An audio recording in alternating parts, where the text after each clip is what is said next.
going to add in Twitch stat to see if anybody is here. No one's here right now, but they will be. We'll give it a good 20-30 minutes to let people filter in. In the meantime, 50 minutes talk amongst later. yourselves. Talk amongst yourselves. Let's see. Get the chat going. Okay. Oh yeah, I'll edit all that out. Okay. I think we should leave that in. The people want to know. They want to know you're relatable. I'm very Human. relatable. I'm too relatable right now. I'm too relatable. Yeah, Well, welcome to Maya's stream. This is the science series. My name's Kevin, and today we're going to be talking about the buzz about bees. So the first question today I have for you, Mr. K, Ben, what is a bee? Right. Well, I'm talking and my head keeps going into this. it'll be good. Well, that's a good question to start with, I'll say, because when you think of a bee, I think most people probably have a specific bee in mind, but it's important to remember that there is a huge diversity of bees. In fact, it's a huge clade of insects, tens of thousands of bees. So there are many, many different kinds of bee. Yeah. What's a clade? It's like a group of stuff, of species, of different species, genus of animals that are all related underneath an order. Thus. Oops. Underneath an order. So, for instance, bees would fall in the order of Hymenoptera. So Hymenopterans include like bees and wasps and ants.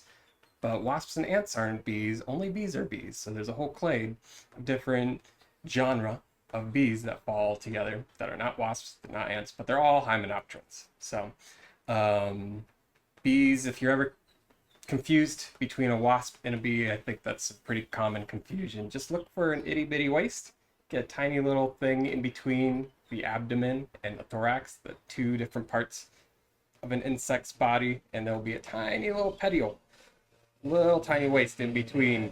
Yeah, kind of like that. Kind of like that. And if you see that, it's probably a wasp. Not guaranteed. Wasps tend to also be carnivorous. So if you're out in the park and you have like a ham sandwich, they'll bother you sometimes. It's kind of annoying. Bees are almost all herbivorous. So they get their complex carbohydrates from nectar, and their protein source is pollen. There are exceptions, of course, but bees, flowers go together. And I think most people have that idea straight. There are, like I said, tens of thousands of different bees in the world, most of whom are solitary.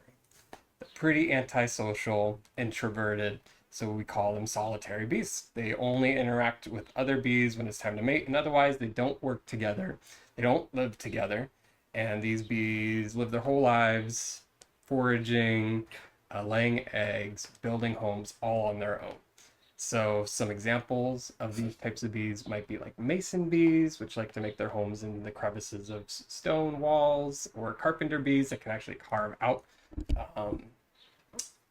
burrows into wood, sometimes buildings, but maybe pre-existing cavities in like logs or sticks or trees. Leaf cutter bees will build their home by chewing a leaf and rolling it up. And what they do with those holes is they go ahead and they leave a little bit of pollen and nectar at the bottom, and then they'll lay an egg, and then maybe a series of eggs too, each with their own food supply, so that if winter comes, and if you're in a temperate climate and winter comes seasonally, the adult bee will actually die, the eggs will overwinter, and then the little baby bees will emerge in the spring when it's warm enough and start the whole solitary bee life cycle over again.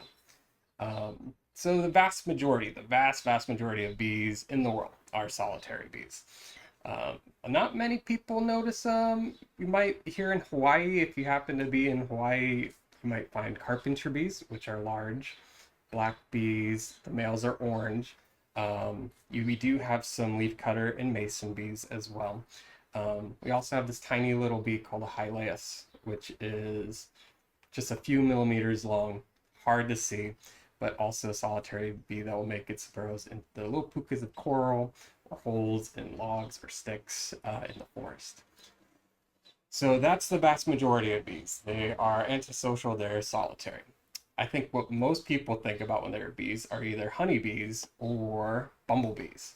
So bumblebees, social, they're eusocial. They can have a queen just like honeybees do, and then maybe a colony of a few hundred. Um, I think what most people are familiar with are the honeybees, and that's the type of bee that people keep in boxes, manage. It's the honey that we get from them that we eat and put in our food. It's used for pollination, and so for the most part, people think about honeybees, and those certainly are eusocial bees. So, what's eusociality? We just talked about solitary.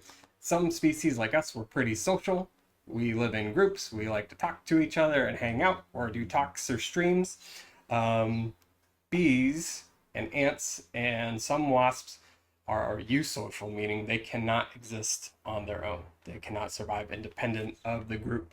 Um, Usually, this social system is marked by like common care of the brood, so they work together to raise their offspring, as well as a caste system. So, depending on the conditions of when you're born and how you're raised, you might be raised to be, if the case of ants, like a fighting ant, or sorry, I don't know ants super well. A Fighting ant. You know, the ones that protect. You might be a guard.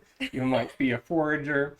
Bees do the same thing. They have castes, honeybees anyway, and there's only 3 castes to really have to worry about. And the first is the queen. We all love the queen. The queen bee is the only one in a colony of honeybees that can reproduce. She has developed ovaries, and that's why she has a much larger abdomen, basically, so that she can lay up to 2,000 eggs a day in a honeybee colony. So the queen bee will go around laying eggs, but doesn't actually make decisions for the colony itself. That's left up to the collective, which I'll touch on in a little bit. Oh yeah, if you can draw that, that'll be that'll be helpful to make it clear. But yeah, queen bees, usually there's only one. There are some times where it might overlap and you might have 2 in the same colony for a short time. We'll get to that in a little bit. But for the most part, if you see a colony of honeybees, they're gonna have one queen, and their only job really is to lay eggs. They don't leave, they don't forage, they don't clean. That's the job of the workers. So the vast majority of the bees in a colony will be worker bees. They are also female, but they don't have developed ovaries, and that's due to epigenetics. And I'll just put rainbow epigenetics right there for later editing. I like to give my shorts. Epigenetics right here. Anyway, epigenetics, what is that? Basically, certain environmental conditions can trigger genes. So the reason the queen develops ovaries is because the worker bees feed it extra jelly, extra royal jelly. That's the food source. When it's a tiny little larva inside of a cell, it'll eat it, and if it gets enough of it, it'll say, oh, I have a lot of resources. Let's start developing these ovaries. If you're a worker, you didn't get enough. So your genes said, nope, we're not going to develop these ovaries. We're going to develop into a worker bee. And so the vast majority, tens of thousands, a single colony might have, depending on the size, anywhere between like 10 to 80,000 worker bees, all doing the chores of the colony. So depending on your age, you'll have various jobs. Your first job after you emerge from your little cell, you've grown up, you're an adult worker bee finally, is to clean up your room. You have to turn around, clean up the cell that you were laid in and pupated in, and then go around the colony and clean up the rest of the hive, get rid of detritus, and then shortly after that, your job's going to be to help take care of the other baby bees. So going and finding food, feeding them, making sure things are clean, looking out for pests and that kind of thing. After that, you would guard the colony, stand outside, cool it down using your wings to make airflow in and out of the colony. And the most of the bees will eventually graduate into the last part of their lives, which is foragers. So a forager bee tends to be the only type of bee in the colony, and they will spend the rest of their lives going out searching for resources and bringing it back. And if they find some particularly good resources, say they find a whole area covered in flowers, they'll actually come back and they can do a dance Bees communicate through pheromones by making smells, like an alarm pheromone if there's something dangerous near the hive, but they can also do the bee dance, the waggle dance, as people know. And you can actually learn, there's a great book called Honeybee Democracy and some others that can tell you how to read a bee dance. So depending on the direction that the bee's waggling, the intensity of the waggles, the number of turns it's making, it is actually communicating to all the other workers where they need to go once they exit the hive to go find things like water or pollen or nectar or whatever it is the colony really needs at that time. So that's the vast majority of time in a worker bee's life is spent out there foraging, getting resources for the hive. The last caste of bees is the drones. And drones we don't need to spend too much talking about. They are the male bees. So male bees, they don't have many of them in a colony. Tends to be a little seasonal. Maybe they'll produce some more in the summer when they're peak resources and ability, because frankly the guys don't do anything. They don't do any work. They don't clean. They don't gather resources. They kind of just hang out, and their only job is to go out, fly around, find other drones, other males from other colonies, hang out together somewhere out in the forest or in a field and wait and see if new queens show up. So going back to the queen, you remember that her only job is to lay eggs. But to do that, when she first emerges herself, she has to make what's called a mating flight. So she leaves the hive, maybe the only time in her life that she'll actually leave the hive to go find these drones congregating. How they find each other, nobody knows. There's a lot of research around that. But she'll find a group of drones, she'll mate with up to like 11 of them, and then store the sperm in a special organ called a spermatheca, bring it back to the hive, and she can choose when to fertilize an egg or not for the rest of her life. So she just keeps that sperm in a spermatheca there, and every time she lays an egg, she gets to decide whether it's going to be fertilized or not. This is the important part of eusociality in this case, and that's because bees are haplodiploids. So haplodiploids, big rainbow word again. Haplodiploid. Haplodiploids, yeah. So haplodiploid means basically, don't ask me too many questions about how this works exactly, but the basics of haplodiploidy are that if the females of the species will develop from fertilized eggs. So they have genetics from both the mother and the father. In this case, a drone that the queen stored the sperm of in her spermatheca. She fertilized the egg, laid it in a cell, and that developed into a worker bee. But the boys are unfertilized eggs, so they're only getting genetics from the mother in that case. They're unfertilized, they'll develop into males of the species. And this has a really interesting effect evolutionarily, where basically, if you are a female bee, you are going to end up more related to your sister than you would your own offspring. Wait, shoot. If you're fertilized with a drone, you turn into a... Unfertilized eggs turn into Never drones. mind, my bad. Okay. Fertilized eggs turn into workers. I was right. Okay, so nothing. Yep. Regardless, it makes it so the evolutionary incentive of all the bees, all the worker bees, is to produce as many sisters as possible. It's for the collective. So because they can't have their own kids, even if they did, they wouldn't be as genetically related to them. Their evolutionary incentive is for the collective of the colony to succeed as much as possible, which is how you have this eusociality develop in the first place. Really cool. Worth looking up if you have time. But yeah, so the boys, going back to drones, don't contribute much in the end in terms of resources. Their job is only to mate, to spread genetics across the greater bee population. And then if you're in a temperate climate, especially, and you start to head towards winter, the boy bees, because they're not contributing anything, will be forced out of the colony to die. We don't need them. We don't need them over winter. So if we remember our solitary bees laying eggs, overwintering, the baby bees emerging in the spring when conditions are good, most bees, those solitary bees, are seasonal. So the adults don't actually survive the winter. It's their offspring that continue the life cycle after the winter is over. Honeybees and some other eusocial bees are special because they're perennial, meaning that the colony will survive year round, and some of the individuals will survive year round. So a queen bee might survive up to 5 years. And the way they can survive the winter is by having all the workers and the queen kind of congregate together.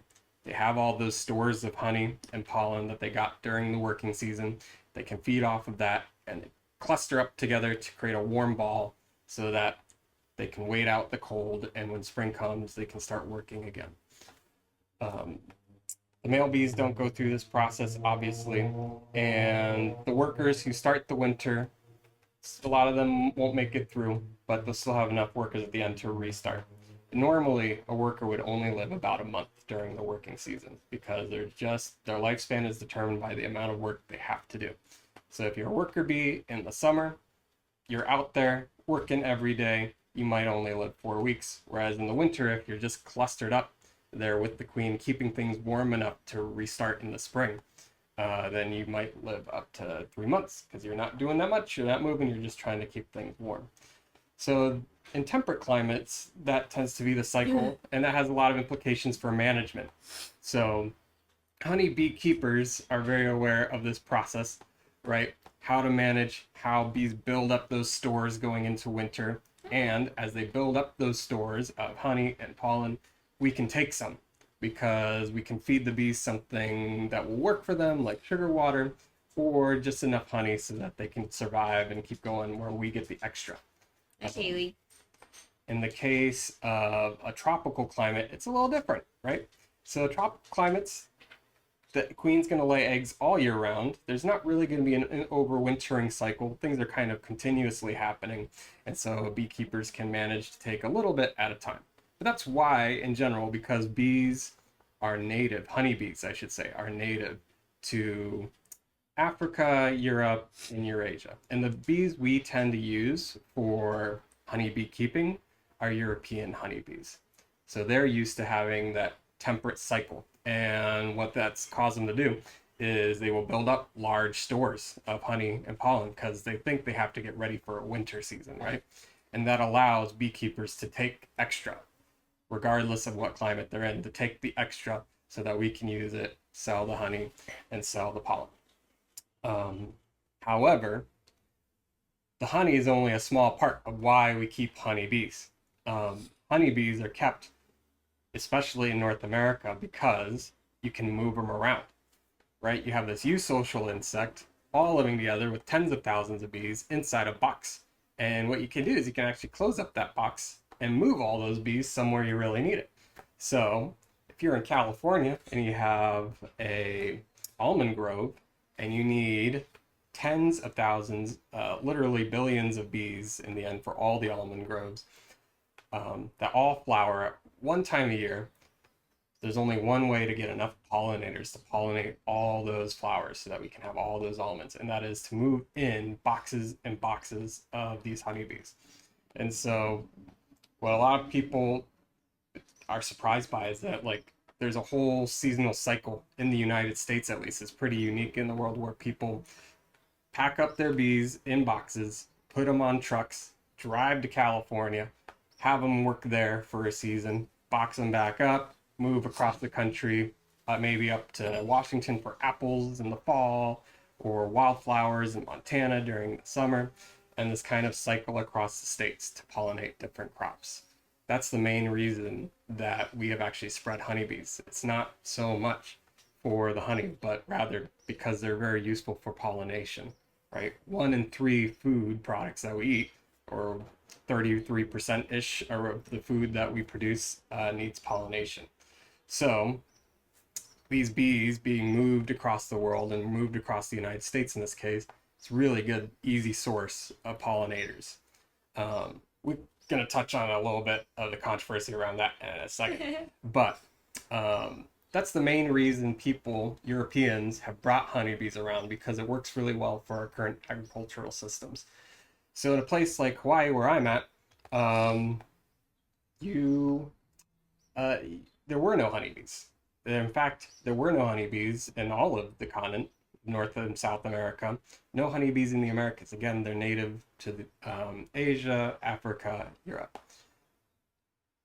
people brought them to help supplement because, well, people like honey, but also to help supplement pollination services through the way that we do agriculture and the types of crops we grow. So there's definitely some questions that come up nowadays because people hear a lot about bees and want to help the bees, saving the bees. And, Kevin, how can you help bees? Yeah, well, that's a great question. How can you help bees? You don't have to worry about honeybees so much, okay? That's my main point here, is honeybees are really cool. They're a lot of fun to manage. I worked a lot with them. There's problems for honeybees right now. A lot of times in the news, you might hear about colony deaths, record colony deaths. That's okay.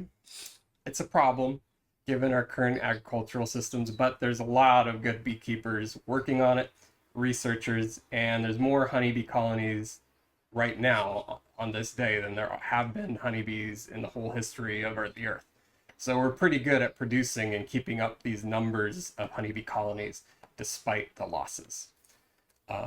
The real problem is with those native species that I mentioned. All those solitary bees, they get a lot less attention because they're not used for large-scale monoculture.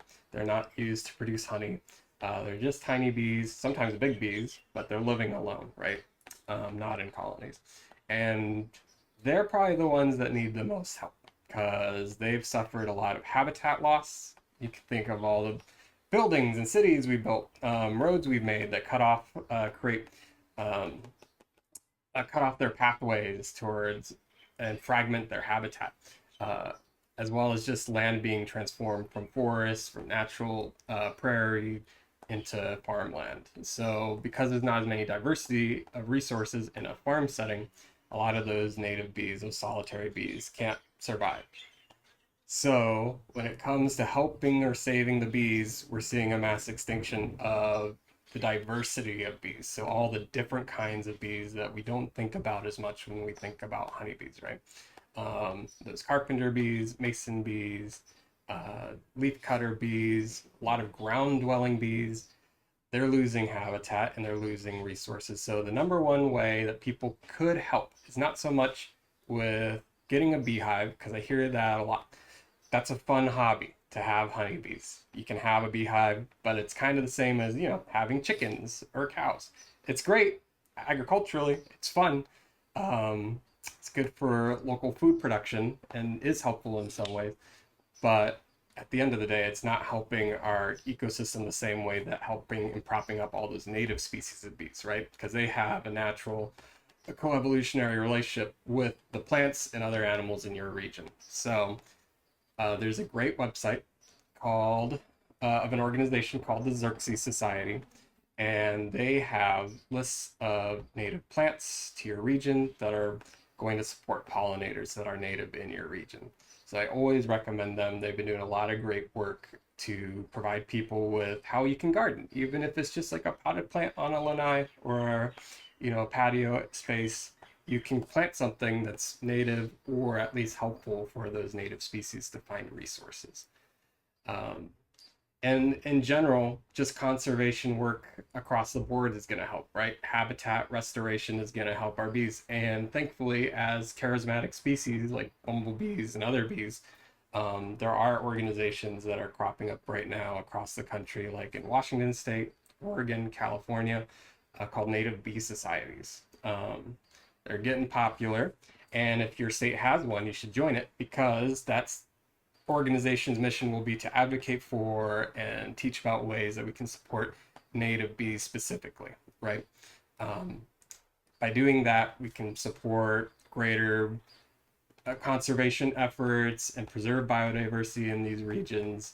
And I think it's important that people, through this talk and other ways, you're able to distinguish between the role of honeybee, how cool they are, how fun it is to do honeybee keeping. I love them, but also just as in your day-to-day, if you want to help and contribute in small ways towards conserving our environment, focusing on those native bees, especially those solitary bees that just don't get as much attention, to help save them. So that's the main thrust of it. That's the gist. That was awesome. Yeah. I'm gonna draw a bee. All right, let's see what kind of bee Maya's gonna drop. I think that was first Amazing. run through. How long? It took about 20 minutes. I think it was good. Oh, had to really think through it. It was really hard. That was tough because I was trying to remember all the talking points.